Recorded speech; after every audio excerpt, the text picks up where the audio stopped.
Hello, everyone, and welcome. My name is Julian Lane, and on the 6th of May 2022, I had the chance to have a chat and conduct an interview over Zoom with Mr. Tribalmania himself, Michael Auliso.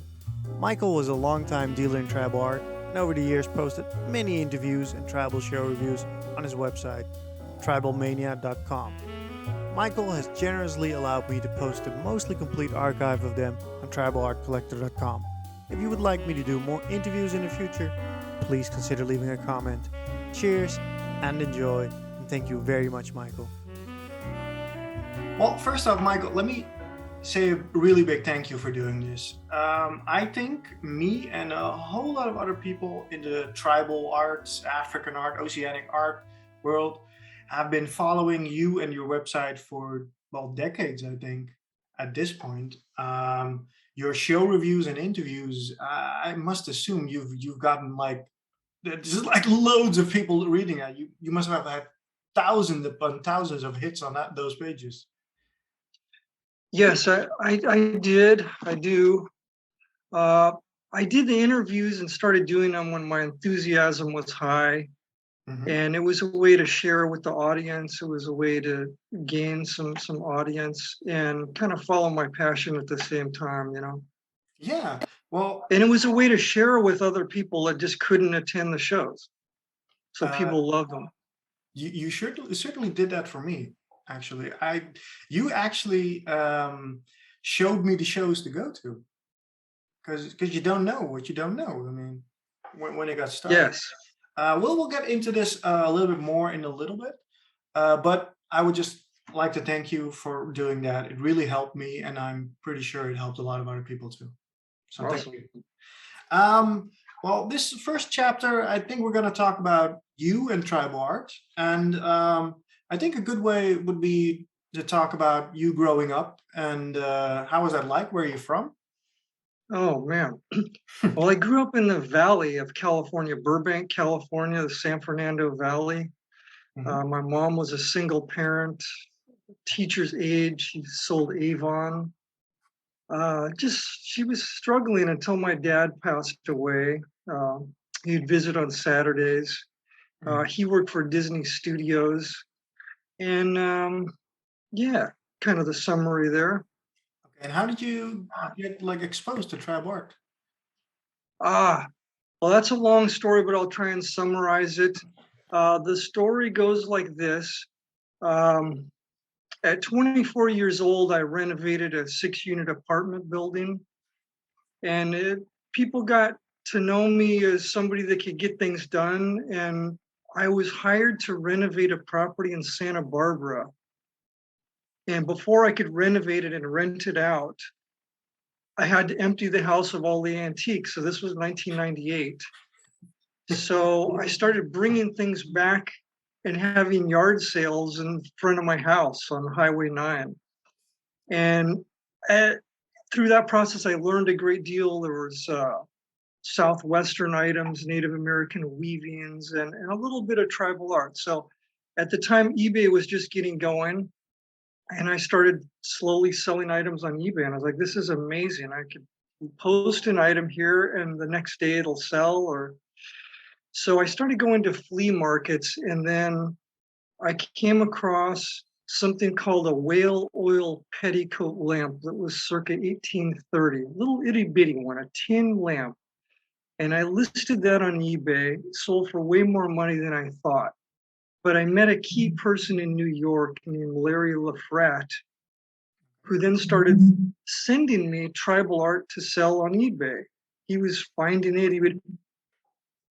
And at the time, I was just selling traditional antiques, whaling and nautical items and things like that, and early American lighting. And Larry told me what this object was, this whale oil petticoat lamp. Anyway, he started sending me things to sell for him. And one item he sent me was a New Guinea Wasser mask. It was very old. And it ended up selling for $2,500 to a whaling museum on the East Coast, Pennsylvania. Okay. For $2,500. And I couldn't believe it. It was the most money I'd ever sold an item for. And I was enthusiastic, excited. This was the day where you could still walk into antique stores and pick out tribal art, and people didn't know the value of it. Everybody knew the value of Tiffany lamps or Gorham silver and that kind of thing. It was a golden age And then of normal antiques, I think. yes, sir.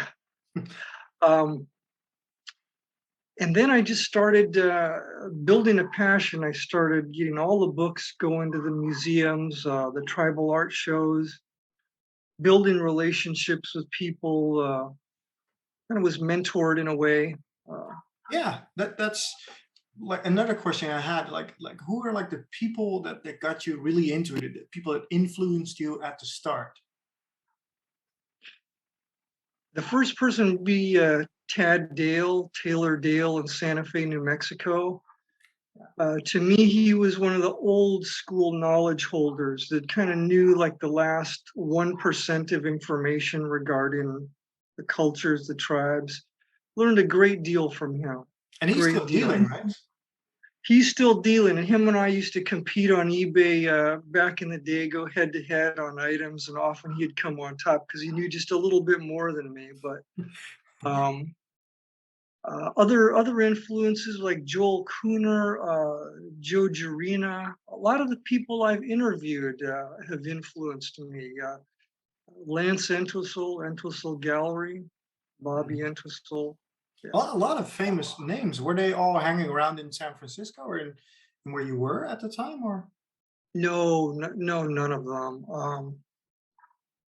Of course, I did get to know the San Francisco group well. I even joined their group, SF Tribal, after a while. Mhm. But mostly I went to them. I traveled to them. Yeah. Yeah, Because you there were were like shows a yeah, there traveling were shows merchant. Santa Fe, New Mexico. There were shows where Tad Dale was, and yeah. Okay. And so after your initial stint with getting some antiques, some tribal items, how did you transition into becoming a full-time dealer and starting Tribalmania? I just started selling initially on eBay, and that turned into wow. Here's this company. My first influence was BC Galleries. They had a great website. They had one of the first tribal art websites, and they inspired me. They were in Australia or Sydney, I forget, maybe Melbourne. BC Galleries, and I was really impressed because they would have whole pages of art that would sell in a week. You'd go and look what they had, and it was all gone. And literally, the whole internet was looking at their catalog because they had one of the first tribal art websites. And what year was this? This is right around 2001, I say. Hmm. Maybe right after 9/11. Yeah. Yeah, so basically when the whole world was really coming online. Yes, sir. Yeah.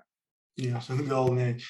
And it's easy to start selling ethnic items and all that, but then you have to transition into a more professional role and you get to learn about authenticity and that kind of stuff. How did you manage that first bump to like, oh, it's an African mask or it's an oceanic piece, and oh wait, they make these for the market and this is real? How did you overcome that initial bump? It's hard to navigate. I mean, tribal art is a steep learning curve, Yeah. very steep learning curve. And I can laugh about it now, but when I thought I knew what I was doing, I entered my first tribal art show at the Santa Monica Civic Auditorium. And I had on consignment like 80% of items, African items that were fake from this rug dealer I met in San Francisco. And I thought, wow, this is awesome. He's handing me my career. I'm so excited about this. I had way too many things in the booth. It was all crowded. The vetting committee comes through and just cleans me out. I think I had three or four items left in the booth after that. Oof. But I needed it. It was good pain. So after that, I doubled my efforts, learned all about African art. Alex Arthur was at that show, Hmm. and he started schooling me.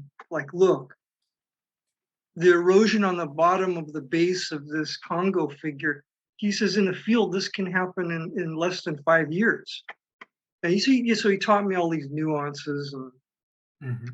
But yeah, pain is a good tool to learn with. Pain and humiliation, yes. Never think you know shit about tribal art because you will be humbled. I've been humbled many times, and scored many deals that were not deals at all. Like Yeah, it's called taking it in the ass. that is definitely, yeah, I can still feel it. uh, so are there any lessons you would like to share with new collectors about this phase? About this phase of beginning, The starting phase, yeah. the starting phase of collecting, you mean? Or dealing, or both. Oh man, that's a good question. I generally advise people not to start dealing right now, unless they have a real tight mentor that can school them. They've missed their time to start dealing, in my opinion. The time to start dealing was before 2010 or 2012, when there was a healthy middle market. Yeah. That said, if you still have a lot of passion and want to deal, learn as much as you can from somebody, an old school knowledge holder that doesn't really want to share knowledge with you, that might be tolerating you. I think most of the old school people are coming around to it, actually. I really do think that. Yeah. The second thing I would say is never buy a piece in this day and age at a European auction. It's just a minefield of fakes. Yeah.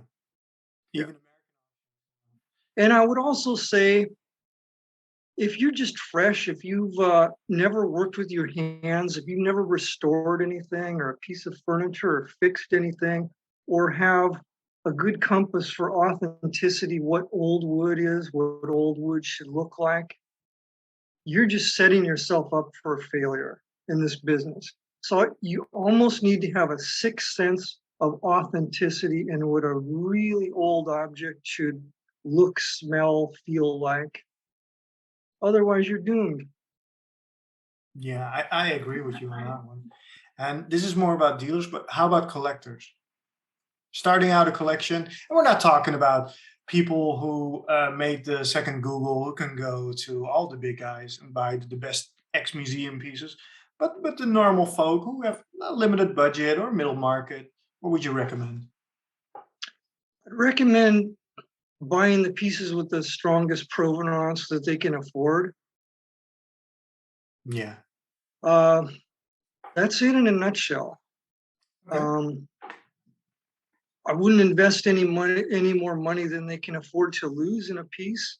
Look, ultimately, these objects of art, they're pieces of wood, and if a real serious crisis happens, a world crisis, these things will be worth 15 cents on the dollar in a heartbeat. Buy what you like, but get a second opinion if you're starting to invest more money in things. Okay. Have a dealer check things out like that. Yeah. It's good advice, and it's like everything, I guess, in investing, especially these days. It can go down very quickly, but at least you have something nice to look at and enjoy. Yeah. When we talk about new collectors, I don't see hardly any new collectors coming into the market. That's one of the reasons I'm exited the market, is because the millennial generation doesn't give a shit about tribal art. They're into electronics. They'd rather buy NFTs. Choose. We have a whole entire generation that's past tribal art that just doesn't care about it. And even my generation, Gen X, I'm 52. Very few people I know or care about tribal art. Yeah, And in the but United there's a States, passionate group though, and I there know are. some young collectors. I know. I mean, it's the golden age of massive amount of collectors is over for now, but you never know. I mean, it just takes that one little thing to get an entire market going Yeah, again. but it's a business. It's a market and industry where you have to find on your own. You have to discover it. There's Mm. not a ton of YouTube content where people are doing channels teaching you about tribal art or authenticity. I If I think had the energy to do that again, I would probably do that. that's a good idea. It really is. I've been thinking about doing something like that, because People need content to find something. yeah, You know, there's if you want to collect classic cars or there's a universe of resources or whatever. But for tribal mm, art, I don't know why. I think it's just because, as you know, it's so difficult to find now, and it's so difficult to find for a right price. I mean, you can buy stuff, but to find it for a right price where you can make some money is increasingly difficult, in my opinion. And absolutely. yeah, and the volumes are going down. I mean, it's a different world. When I read those old books about collectors and collecting, they go into the stores in London, they go into the antique stores everywhere, and in a corner there's a a Tongan club or a Marquesan who club or whatever, and now there's nothing. There's some wooden figures from Kenya maybe that somebody picked up from vacation in the 80s. Yes, It's yes. I still go to a lot of antique stores and a lot of fairs. Um, Many things have been discovered, so there are fewer pieces, absolutely. I remember one of the great stories Dale told me when he was living in England in the mm, 80s. He said he would make like a 30% markup on the pieces he would sell because he didn't care if he could triple his money because he could just go out the next week and literally knock on people's doors and just go around and come back with a couple dozen pieces. He would do that every week. He would score like a couple dozen pieces. yeah, I've heard stories about Dutch dealers doing around when there were still a lot of art dealers, and just going from one dealer to the next because they weren't speaking to each other, and just picking up a piece and literally moving it like 100 meters, and they could just do that, and that those days have gone. But I think it's because doing business has become so expensive. I mean, Yes. Ultimately, this business is the way I see it. It's become like a connoisseur's. It's like a connoisseur, like boutique business. yeah, I no longer want to be in a business where the market value or the market price of things are determined by fewer than 1,000 people. It might even be fewer than that. But yeah, yeah, it's that's why one of the reasons I transitioned out. But we'll talk about that. um, so you were actually quite early on with Tribalmania. I mean, you're talking about another website, but to us, you're like you've been online since 1998, and it's another millennium, but it's a long time. Can you tell us about that of the early days? the early days were fun, really fun. Discovering things, finding things. Oh, the early days, the golden age of eBay and the yes. Every back then when I first started, everything would sell for more money than you thought it would sell for. 10 years later, that wasn't the case. Okay, well, and yeah, then and then 10 years after that, things were always selling for less than you thought that they were going to sell for. mm. And Um, how did your first website, how did you, because I remember the early days of the internet, and getting things like shopping online, and the technology was really difficult then, and it's completely different than today. You had to like hand code most of it. And can you tell us a little bit about that? oh, absolutely. I mean, the early days of eBay, you really had to want to list an item or want to sell an item because it was all HTML code. That was like for 4 years. It was just HTML code. You had to have an address for each photo. Luckily, those days are gone. And then the website I built on an antiquated platform called Front Page. And then Yeah, that but it stopped being was, supported, obviously. yeah. Yeah, yeah, you have to start again. Yeah, crazy times. And talking about eBay a little bit, obviously you've been selling a lot on eBay, but I know you've also been buying on eBay or have bought. You have any favorite finds on eBay? Nothing I'll admit to. Uh, Obviously, nothing came from eBay, but if it did, then what would it be? yes, two of my most important pieces came from eBay.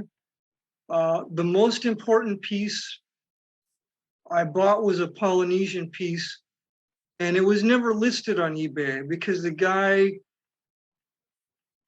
was on eBay. He saw me featuring a lot of things on there, and he wanted to ask my opinion on the value of it first.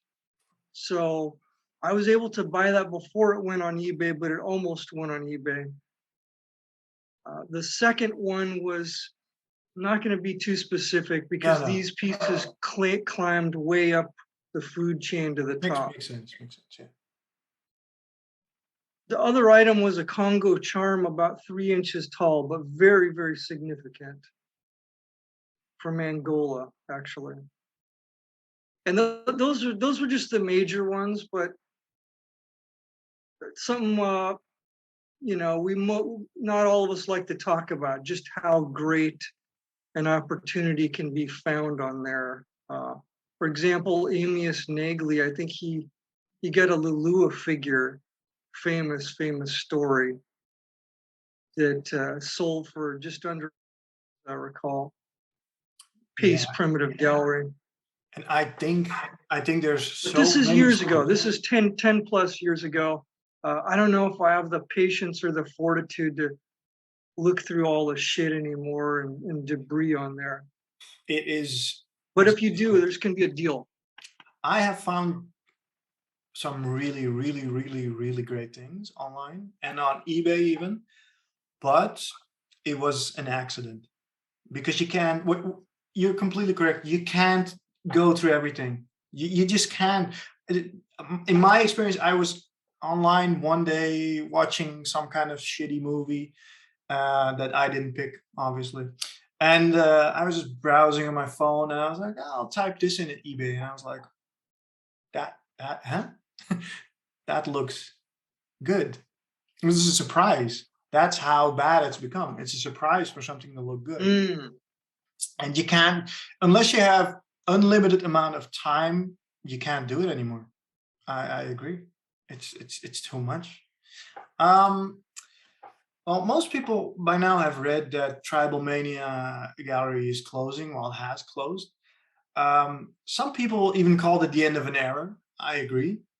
Could you tell us a little bit about, well, you hinted at it, but why are you closing and why now? And are you exiting the business altogether as a dealer, or migrating into more the private sales?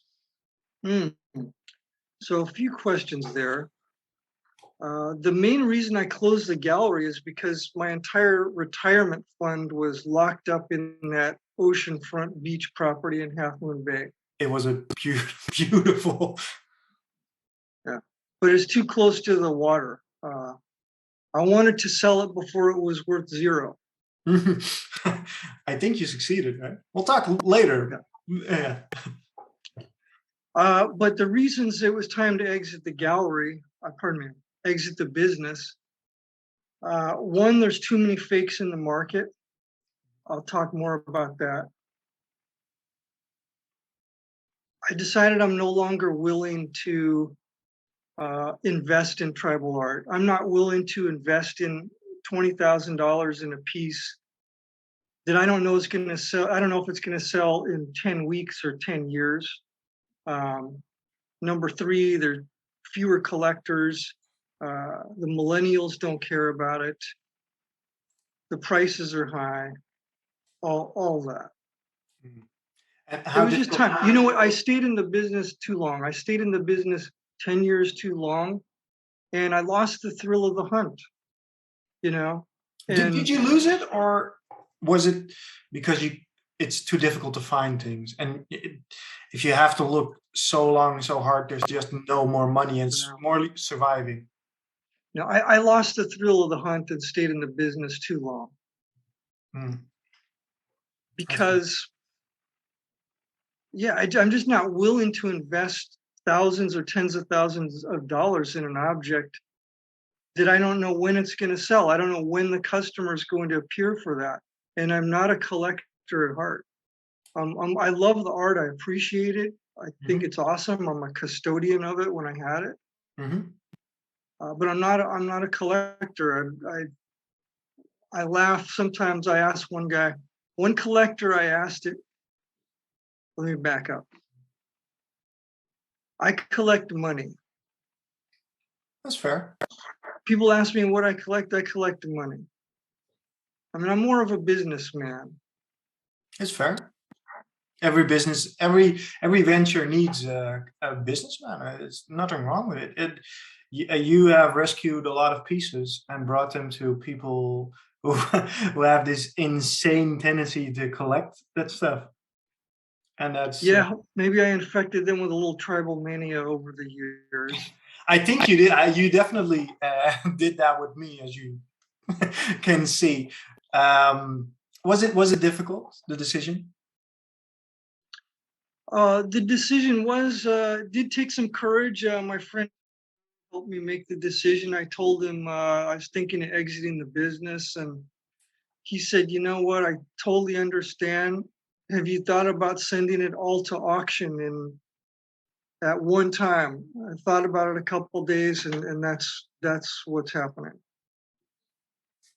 Has that auction already happened, or is it upcoming? No, my remaining inventory will be auctioned at Material Culture in Pennsylvania the first week of June. I think it's, don't want to say the date, but the catalog should be up like in a week on Live Auctioneers.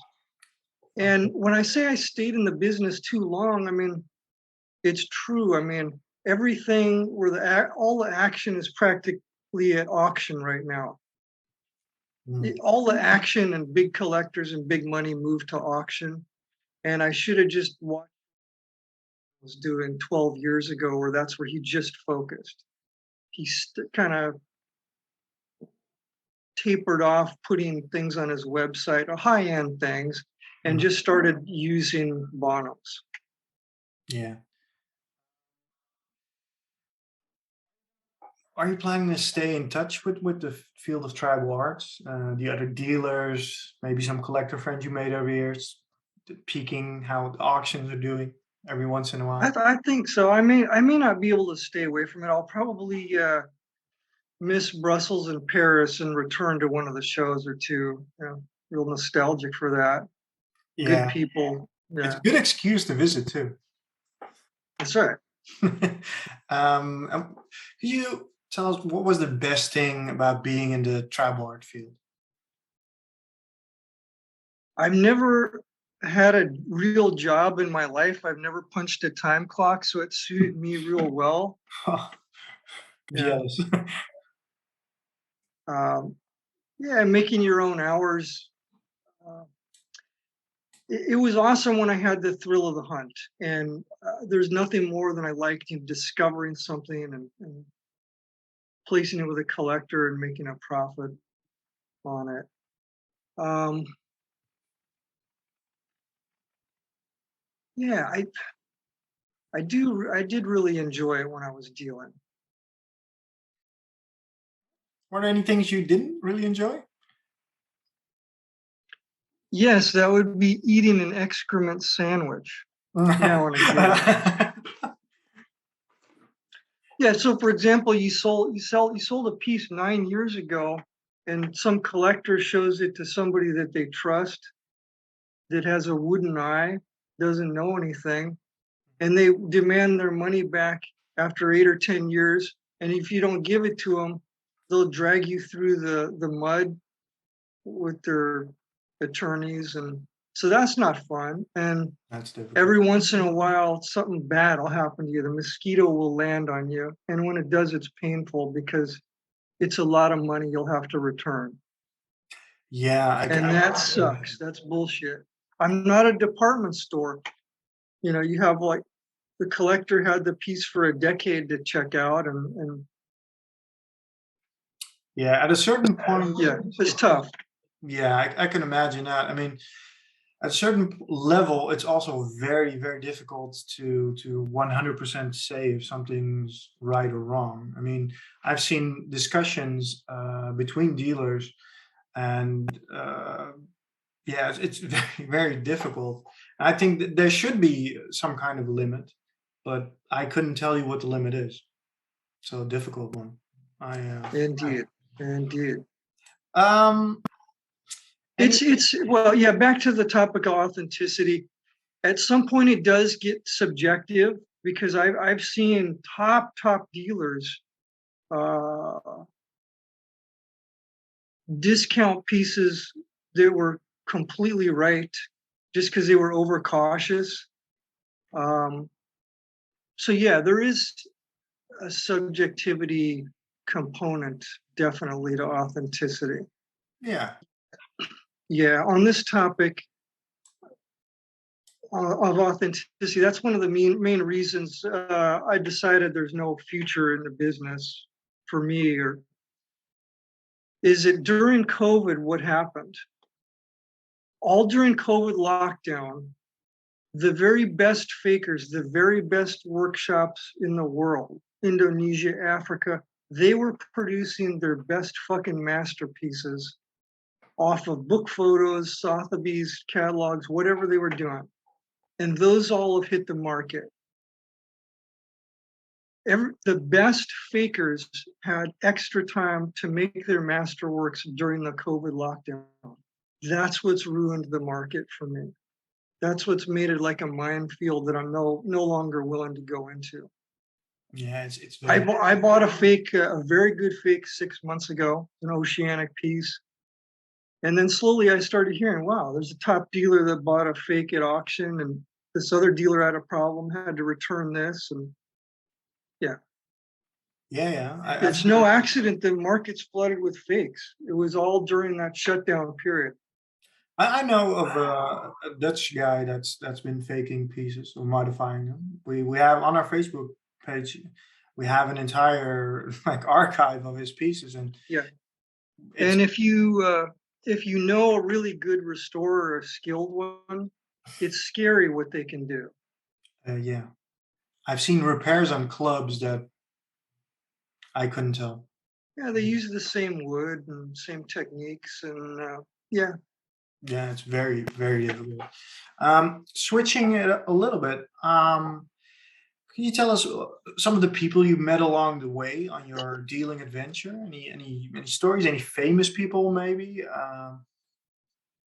Well, there's not enough of them, but the one famous one customer I had who occasionally bought from me was Raymond Manzarek from the Doors.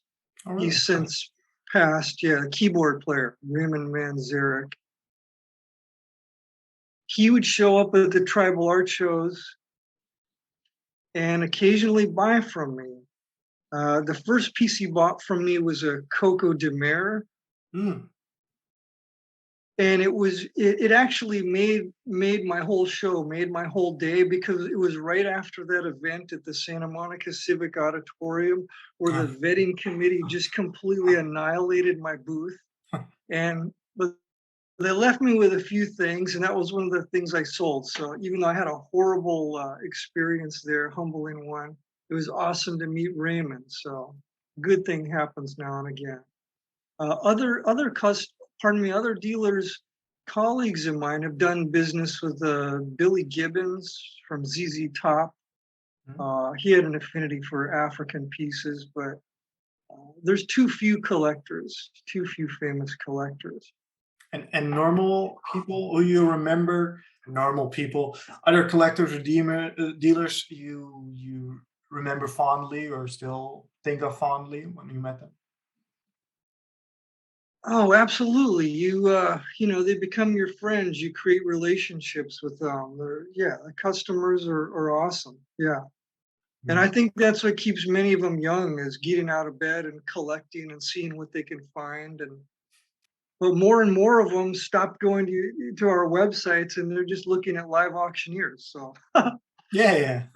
The world's yeah, shifting away from individual websites more to platforms. You see it everywhere online. no Um, doubt. and talking about celebrities, I think that actually you're a little bit of a secret celebrity because I think that most dealers, most collectors go to your website, read all your stuff. When did you come up with the idea of doing show reviews and interviews, or how? Nobody else was doing it, and I was in Brussels at the time. Why not take photos? I was super interested in what the galleries had and what the buzz was and what was going on. And it was just a natural thing to share it. It was part of my exciting experience to put it online, these show reviews. You really And then worked it's at then first. it became really infectious for people. They really loved and looked forward to those reviews. There's a lot of work to do. Sometimes I was too opinionated, but often there would be many sales made. Occasionally, I know dealers would sell things from photos I posted. Very few of them would say thank you, but there were many sales that were made just from the work I did. I can believe that. Yeah, It's a and shame I because was happy to do it. I'm happy to help in a holistic kind of way. Contribute. maybe who knows? Maybe you can Contribution. contact Tribal Art Magazine and you can go to shows for them, do the reviews for them. Who knows? Uh, So were you always treated kindly when making them, or have you been kicked out of the door and told to fuck off? yeah, yeah. No, there's always a contingency of galleries that's real hostile to taking photos. I'll name one name in particular, Alan Bovis and his wife were actively looking for anyone coming through the door that was taking a photograph and might put it on Facebook or something like that. But there are many others. John Giltsoff, who I miss dearly, he had a wonderful eye, sold wonderful material. Uh, he eventually warmed up to me and let me take a couple photos, but yeah, I generally stayed away from the hostile galleries, and there were many of them. But generally, once people saw that I was a helpful contributor and doing it for everyone's best interest, they warmed up to me and welcomed my photos, Yeah, welcomed any coverage I would give them. yeah, I would think that would help. I really do. And the interviews you did with people? The interviews, but going back to I'll tell you one quick story. Good, good. Pierre Luz in Brussels, who I think runs the Brunia Fair, maybe still. He threatened to sue me for writing a negative review of the Brunieff show. He considered a negative review when I said it was raining and the crowd was a little thin. So he confronted me in the streets of Paris on Rue de Seine there, Yeah, yeah. completely blew up on me and threatened to sue me for that. He's a volatile guy. I love him. But we later warmed up to each other. But yeah, when you're doing something new in the business, it's turbulent. Yeah, you're kind of upsetting people sometimes. Yeah, it's also because it used to be, well, it still is in many ways a secretive business. Um, and especially with older generation that's not really used to sharing that much online. Absolutely secretive in terms of clients, all kinds of things. Pieces and even And provenances. Like we talked about the eBay. It's nobody wants to know that a piece comes from eBay, but well, in all actuality, it doesn't really matter that much if you're objective. that's right. A great piece is a great piece. If it was Yeah. Regarding the interviews, that was about me following and idealizing, idolizing, excuse me, some mentors. And so that was kind of my journey with the interviews. And it was also a wonderful way to share with the audience um, the path of these dealers like Jim Willis and others, that have built incredible careers. And yeah. Definitely. I really enjoy the interviews. You always get to learn something from them, and that's what I really enjoyed about it. I appreciate it. The show reviews are very good, but to me, the interviews, because you get a hint, a fragment of knowledge that you can't find anywhere else. Yeah, the most memorable person I interviewed was Saul Stanoff, and he died 6 months later after that. Just an incredible African collector, as we know. Yeah, everything he said, sticks with me. He was famous for saying, "A piece will tell you if it's a fake," and what he meant by that was, it won't. Eventually, you'll sense that it doesn't have a soul. It doesn't have a ritual purpose. Yeah. He's famous for saying that. I still think he's right about that. If you have a sensitivity to the art, construction techniques, everything else, yeah. I know a Dutch dealer who says the same thing, and he's right, Mm. because I've had bad pieces, and then after a while you'll just know. I don't know what it is, but I think he was correct. Really, it doesn't have a soul. It doesn't. Sometimes it's a power thing. Sometimes it's an elegance. It's hard to pinpoint, but it's something. Something's definitely there. Um, Switching over to a little bit of a different topic.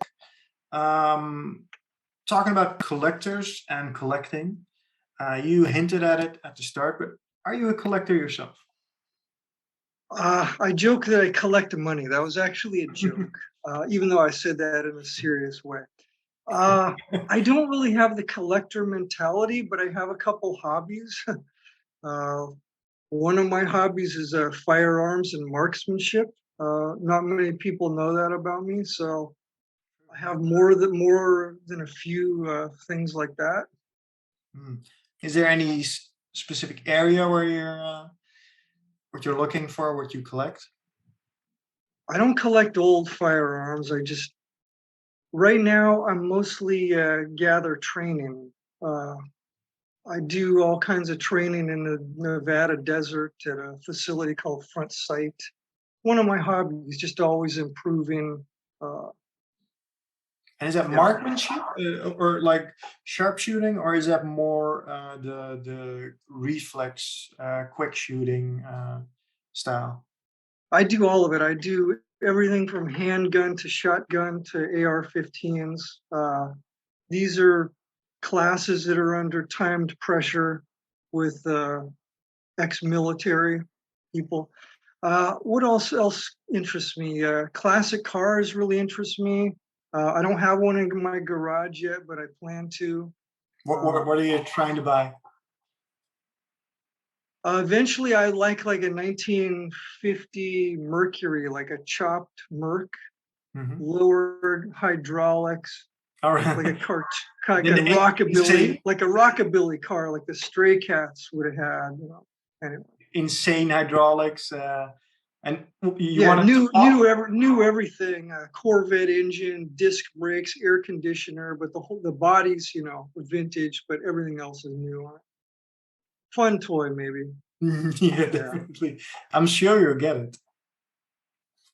The other hobby I have, well, it's going to become a career. Is going to be the career I'm going into is going to be multifamily real estate, investing in apartment buildings.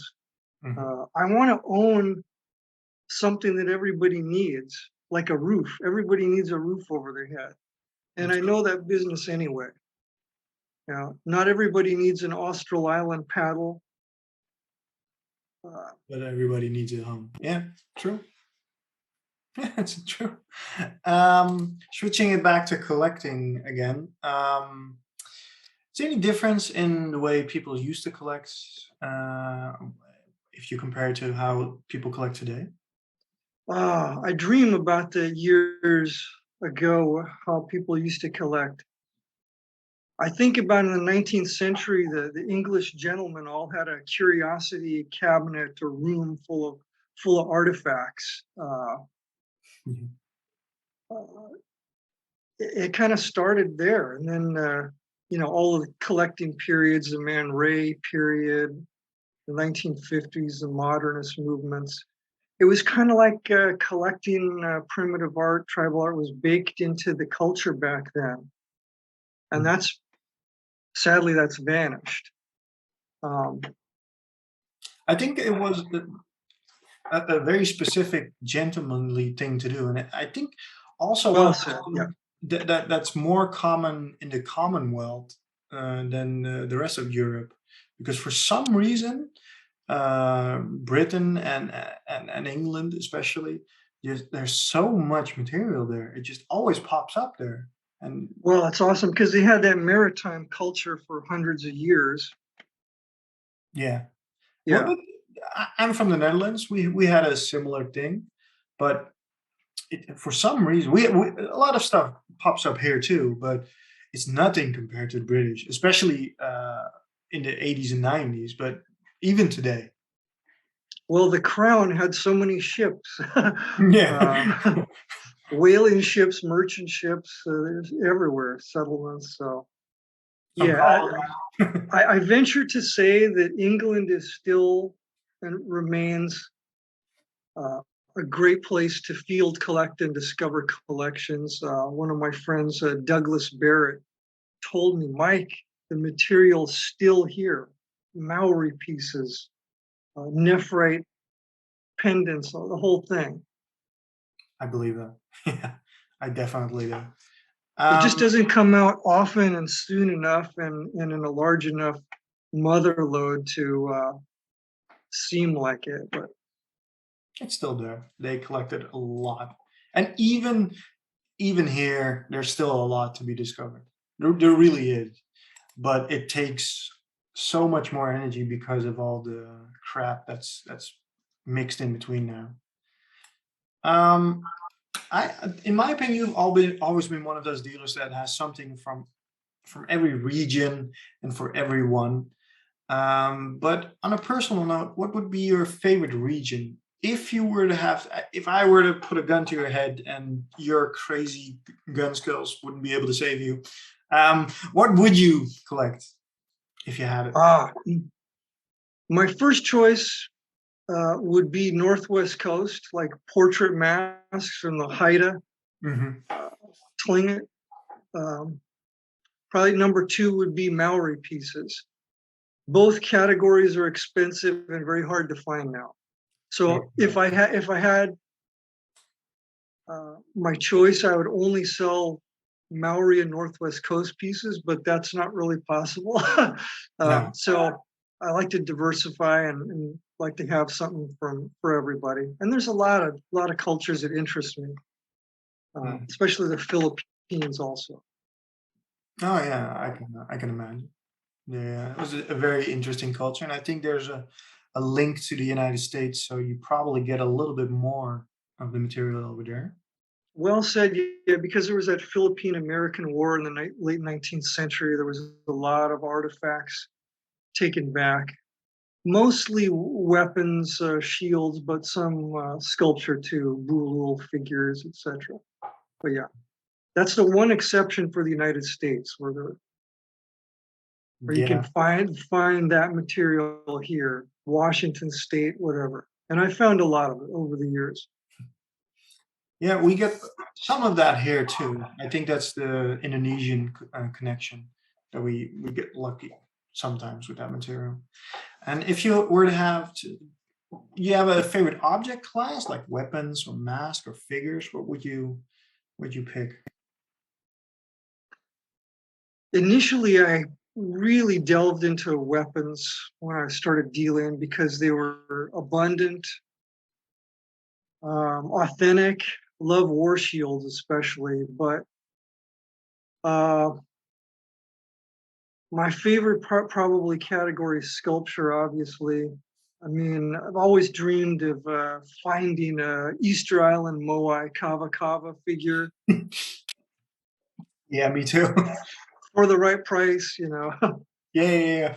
On like a fair. Well, let's stop here and see what they have. Yeah. Back, you know, back to your question about one of the things I really enjoyed about the business Mhm. is every once in a while you will find a really significant object where then you can leapfrog to the next level. Yeah, I think You you're can right. you can really make a quantum leap in material once you find some good material. So that was a nice component of the business. I think that because the material is so rare and there's not a whole lot of experts or at least knowledgeable people in the world, it's still one of the fields where you can really discover unique pieces. I mean, everybody's looking for a Picasso or a Rembrandt, basically, or maybe a Tiffany lamp, like you said. But tribal art, people look at it and still think, oh, it's an African carving, whatever, but when it could be a masterpiece.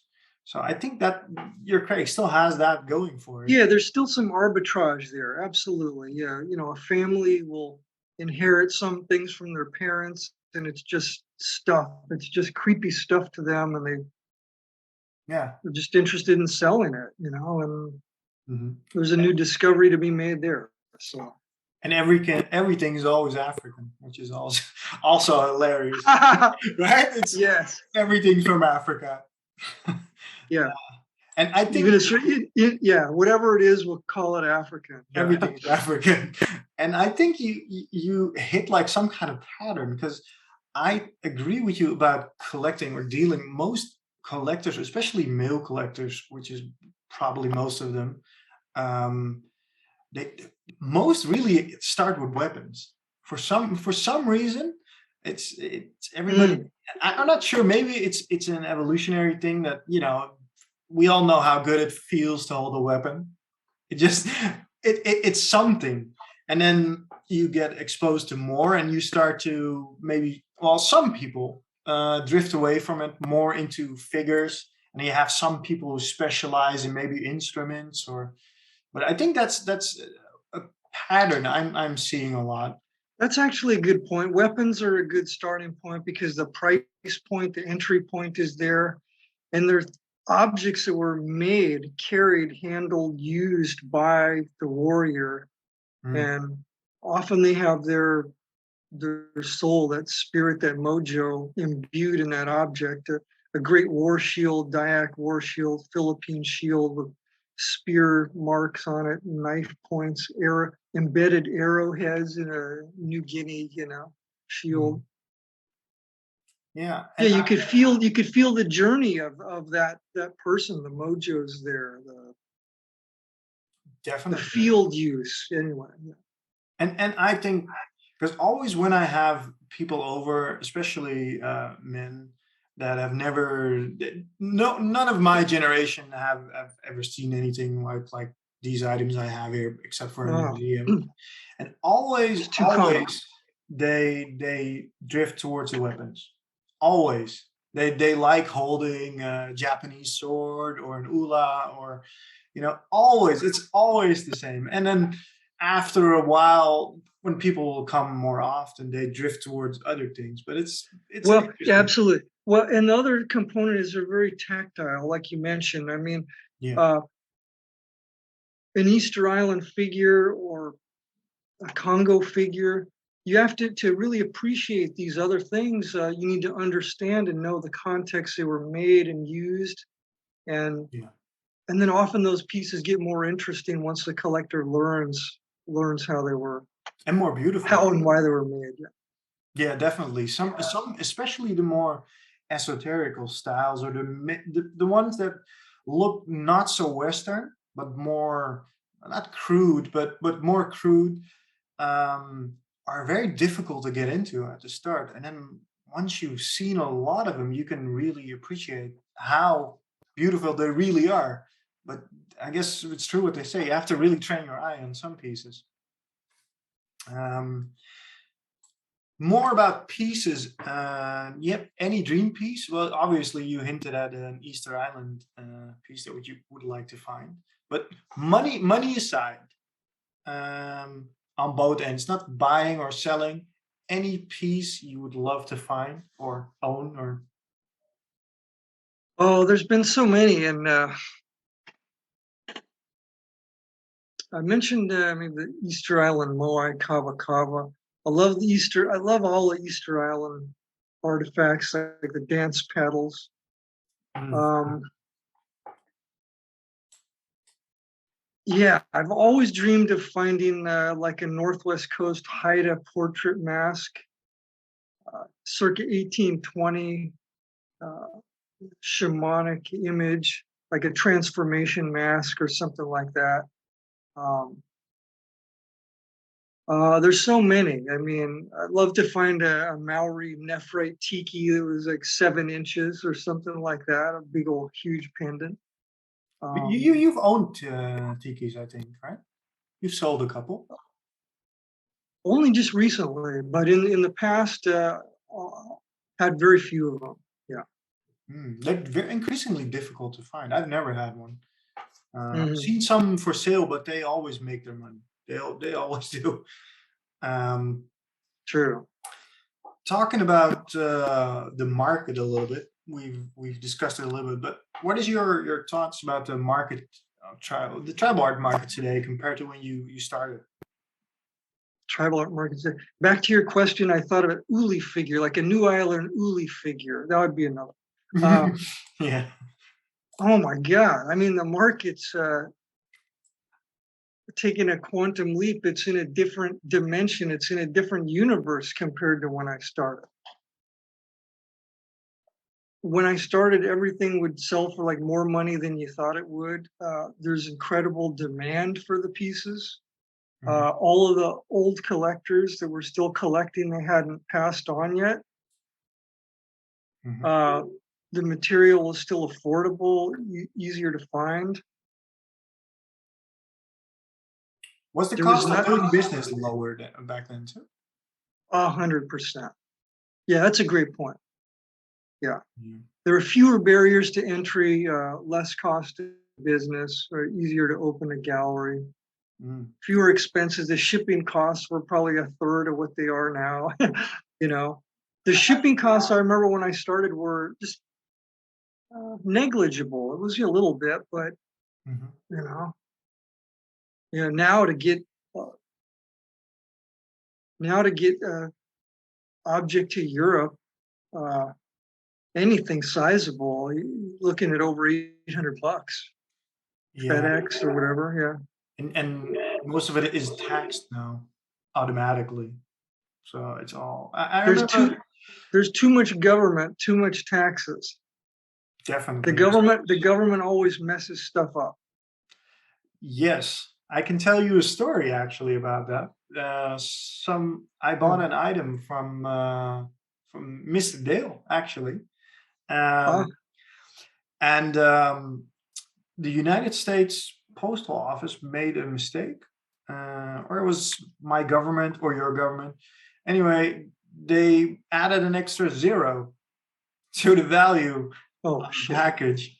So that was, well, it was very expensive. I mean, I got it back eventually, but it took me half a year and Sorry to hear that. Yeah. just another tax thing. But I remember reading a show. I think it was a San Francisco show review from you, where you talked about that there's less European dealers. I'm not exactly sure which show review it was, but I think it was a San Francisco show review. And I think you hinted at this exact point all the way back in that review. Just too expensive. Yeah. High shipping costs. They were always getting jacked over by customs. For example, at the San Francisco show, let's see, what year would this be? let's call it maybe 2009. In 2009, the San Francisco show had the best European dealers there. Antonio Casanovas, on and on. Every European, as an American dealer, you could hardly get into that show because there was so much demand for the European dealers. And yeah, slowly they started having more and more issues with shipping, higher costs, but mostly the market sucked in San Francisco and they weren't selling material and they just stopped showing up. Mm. Yeah. It just hemorrhaged European dealers over the years to the point where the word was out, don't even bother coming to San Francisco. But, Sorry to say that, but that's what happened. no, I like your honesty. That's one of the main reasons I knew you wouldn't hold back, and that's it's hard, because There's no point in not being honest. true, and I do. I mean, most people who are gonna watch this have some kind of interest in the market doing well, myself included. I mean, as a collector, well, it gets to be a big amount of money that you have laying around or hanging in total, and it would be better for me to, if the market were to go up. Not that I'm selling anything. I never sell anything because I'm retarded, basically. But yeah, I like your honesty. I think honesty is the way to go in this market. Um, What are your thoughts about the current topic of the repatriation and the current climate of museums sending stuff back to countries and um, blocking exporting of items from one country to the next? What are your thoughts about that? It's not something I pay attention to a lot, but I know it's a real problem. And it's putting a damper on the market very badly. It concerns me. Again, too much government. Hmm. Um, for example, I had visit my gallery months back. Had a good conversation on this topic, and he told me, I think it was the most poignant thing he said, was that on the larger ticket items, $200,000-$300,000 pieces, Hmm. you see, the rich people have attorneys, and those attorneys look after their clients, and they write language into a purchase contract or force it in. And he told me that a number of these clients have a repatriation clause in the purchase contract where if it gets repatriated, they want their money back. Wow. So there's a great incentive for a dealer to still be a dealer and sell things with this tremendous liability. So the customers are putting the liability back onto the dealer because of these repatriation issues. At least that's happening on the very important higher end objects. Is that And the rich people want assurance that that object isn't going to be taken away from them. And if it does, they want their money back. What could be more negative for the business? I can't think of anything more. well? This in America, the Stop Act has been passed. Yes, So it yes. basically bars. Well, it doesn't bar, but it makes it so that every item that could potentially have cultural significance has to be looked at after by some kind of committee or something. We'll have to see how this pans out. It could be the nail in the coffin for the business. Or obviously it's a huge negative. I mean, if you're a law-abiding citizen, you're going to follow the law, right? Yeah, So mostly. that means fewer sales to exporting sales to Europe or wherever. Uh, too much government, too much regulation. Hmm. We'll see. Yeah, I'm not sure if it's all the way through or whatever, but we're seeing similar incentives in Europe, and especially coming from the museum crowd. Um, I'm not going to go into left versus right or ideologies or that kind of thing here, but we're seeing a lot of museum curators and directors really going all in for sending stuff back and that kind of stuff. And I'm I wondering. think they're. I think they're. Uh, yeah, I think they're just caving to political pressure. But it is what it is, and it's super murky for the market. Just, just a terrible negative. Mm, Bad headwind. I couldn't imagine wanting to start dealing in this environment. very difficult, I think. Very difficult. Um, were the fakes always this bad? Was it always like 99% fake? No, but as a new collector, one of the tips I have for them is when you purchase something, assume the piece is a fake and work backwards. But no, there was a time when you could trust a Polynesian club. Those were like bread and butter pieces that were almost never faked, were never faked until recently. And Mm, if it was faked, you could see it from a mile away. Uh, the fakes are worse by a factor of 10 at least.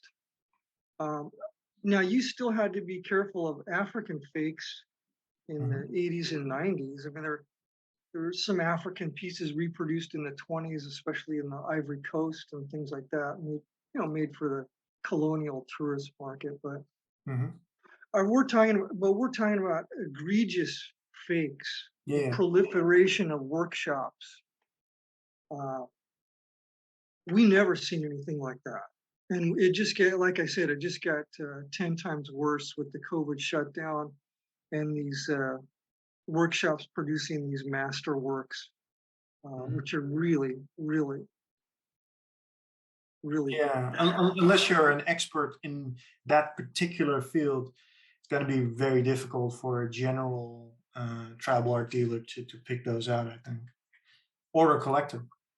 Unless you're really hyper focused, it's going to be difficult. I'll repeat it. The market has become a minefield of fakes compared to when I started. And that's you started 22 years ago, I think, right? Yeah, I was on eBay and back in 1998, and I think Tribalmania was up by 2001. Yeah. Different world. What do you think the future holds for tribal art market or tribal art in general? Be honest. Well, It's okay. you're catching me at a time when it's difficult to talk about. Uh, well, I think we've kind of summarized what the future holds. We've got fewer collectors, higher costs for great art, repatriation, the fakes, of course. I see the market thinning and narrowing and condensing and constricting much more than it has, with more pieces going to auction and individual dealers probably becoming less significant. Unless you're a rock star dealer that has a staff of people who's outsourcing every single thing, the website work, the photograph, the shipping, uh, doing That gets catalogs expensive every year. though. Yeah. For example, Mike Hampson, my colleague, he has a great model, but it's expensive to follow, of course. He invests hundreds of thousands of dollars in material. He's able to hold it back for Paris, create a catalog. It's a good, if you can still keep it exciting for the collectors that are still active in the market, you're going to be doing fine. Yeah, I think a weird thing is that even though I agree with most of what you said, we're seeing record prices for the top end. And I think that's because you have modern art collectors and contemporary art collectors that are crossing the aisle and collecting more iconic pieces that with provenance that have not intrinsic value, but have like a recognized value. A fang figure, a coda reliquary figure, Maligan figure, whatever. Anything that Congo nail fetish. yeah, Anything what? anything that the modern painters of the modernist and movement Yes. put on canvas, basically. So yeah, we're gonna see, in my opinion, we're gonna keep seeing higher prices for tribal art with provenance that can be trusted. But we haven't talked about the middle market, and that's completely eroded. The middle market where I used to make a living, it's pretty much gone. Like, I think the middle market evaporated before 2012, where there was still a healthy collector base for medium-priced objects.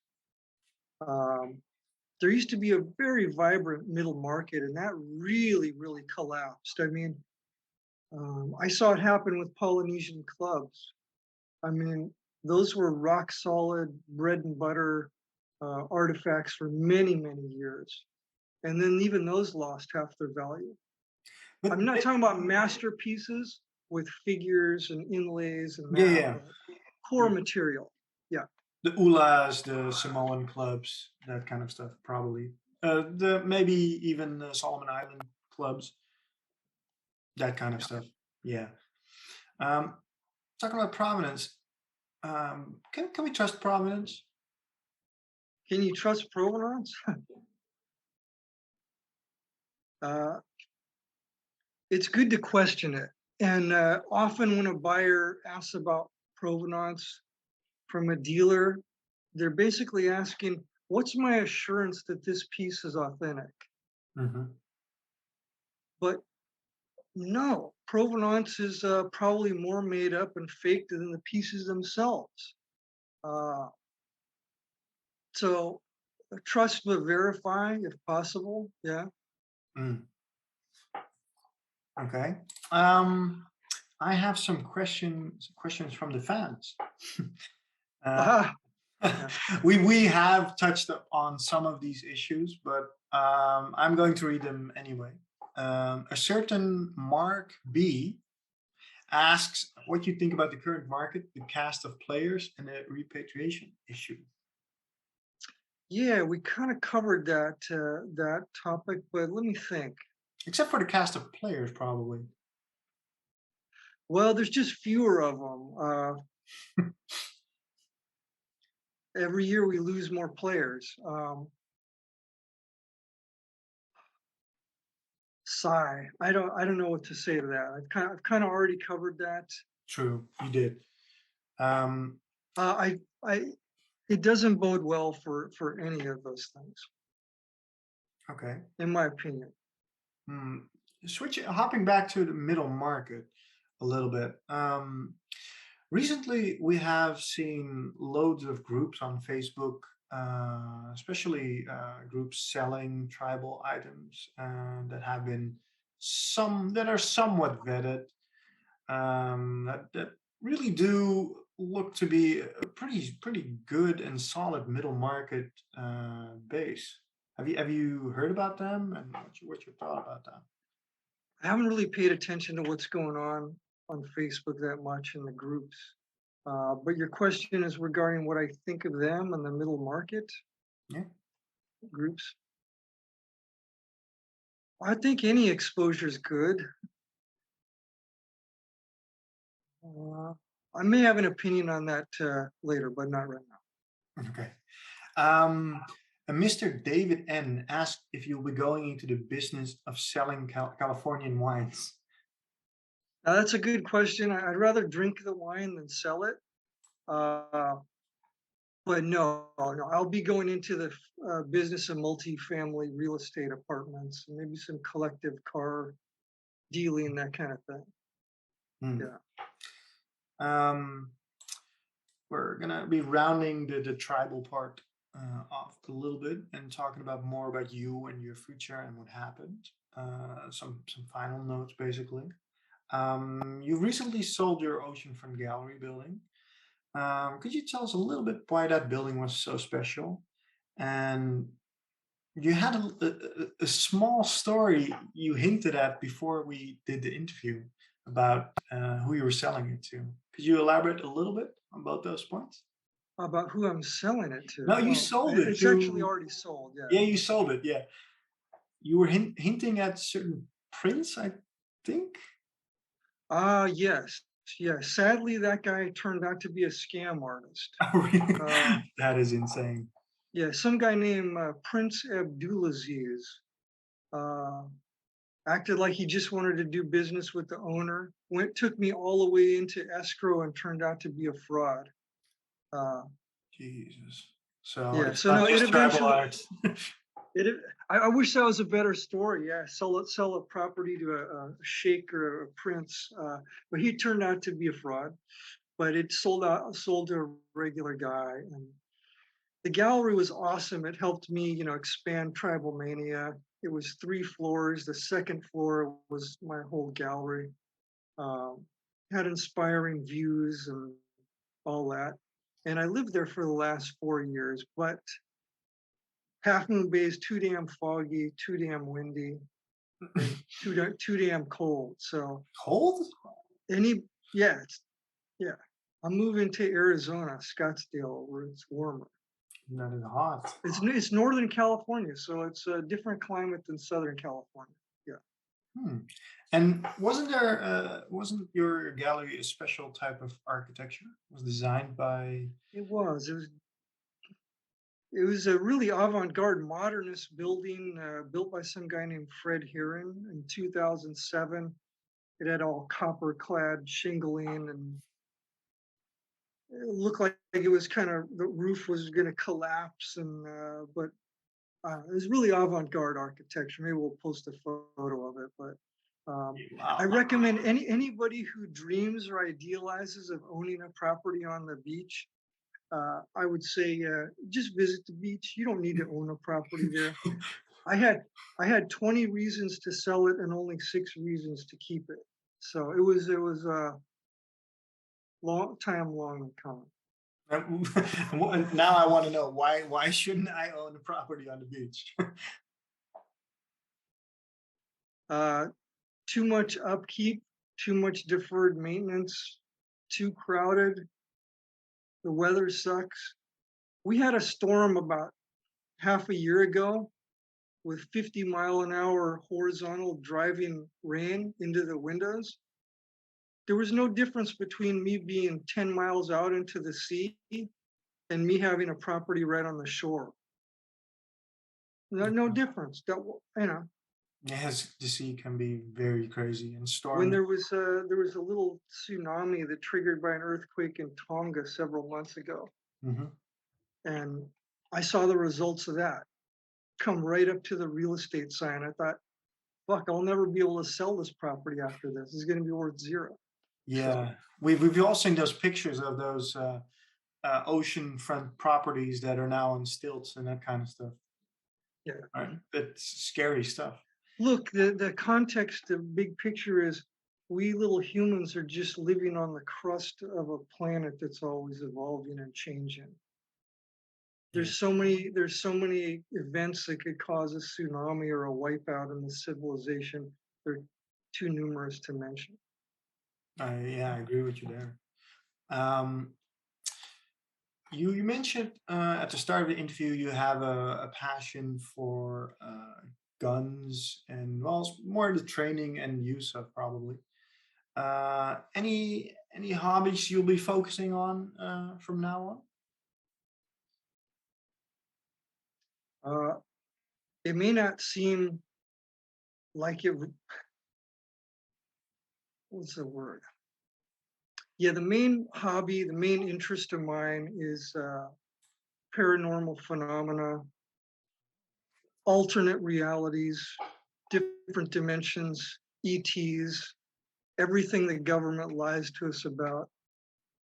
Very I'm cool. interested in knowing that 1% of information, Is there anything the that the unknown, the real unknown.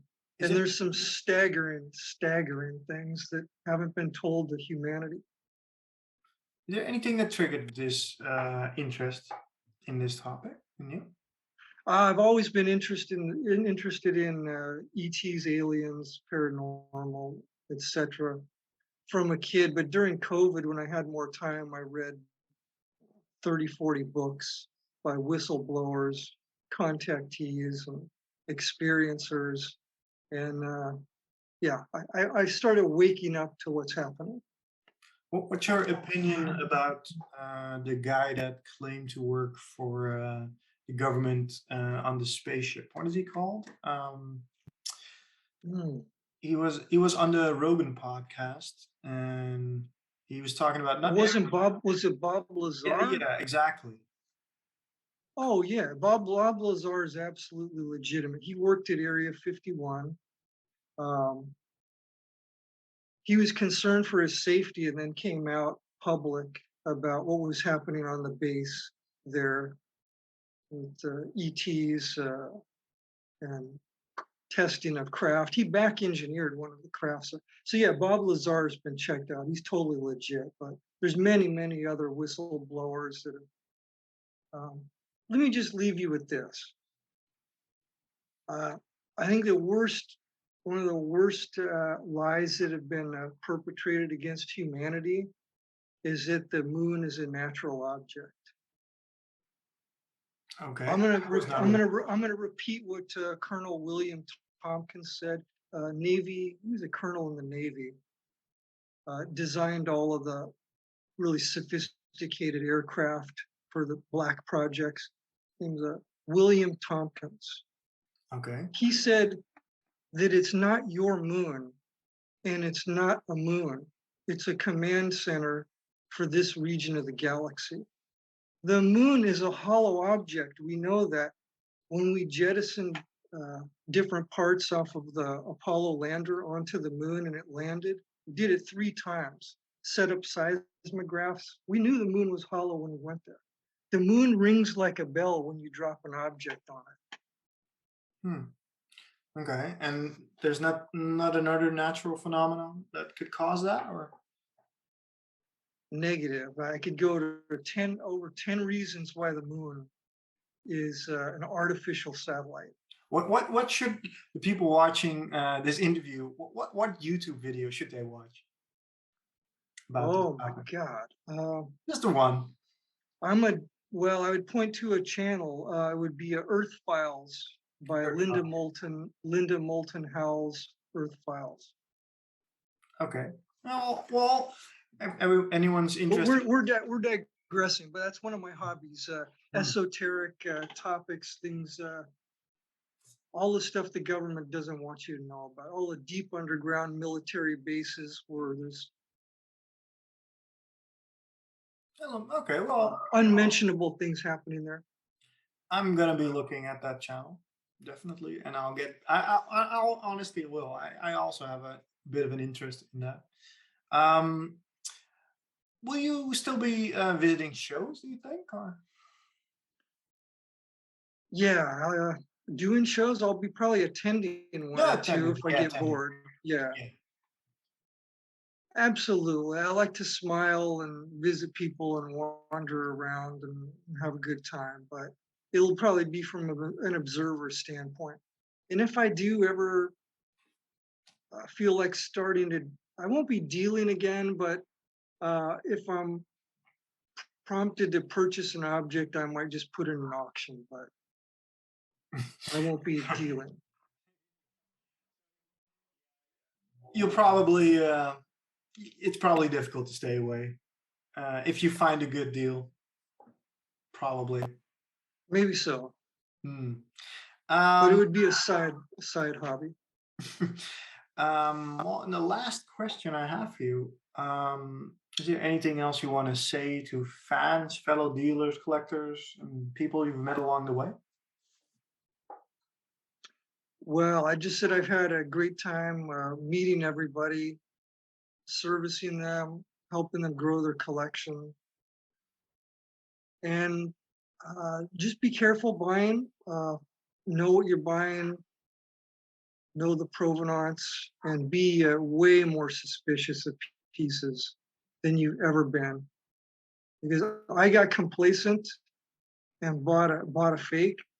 Mhm. You think sometimes you're immune to that happening, but it can happen. And just keep having fun and keep up the thrill of the hunt. Don't lose the thrill of the hunt. That'd be my advice to everybody. And if you do, just switch gears, just transition. Yeah, I know the feeling of that. The last thing you found or the last thing you didn't get, always it. I know the feeling. It's great Oh yeah. feeling. And Michael, I really want to thank you for this interview. I wish you the very best, and thank you again. You're very welcome. Yeah. I'm gonna end it all for everyone here. Perhaps we'll have a little after interview chat. But Oh, thanks for the time. I appreciate it, Julian. thank you, Michael, and see you on the next one. Thanks so much. Okay, Mike.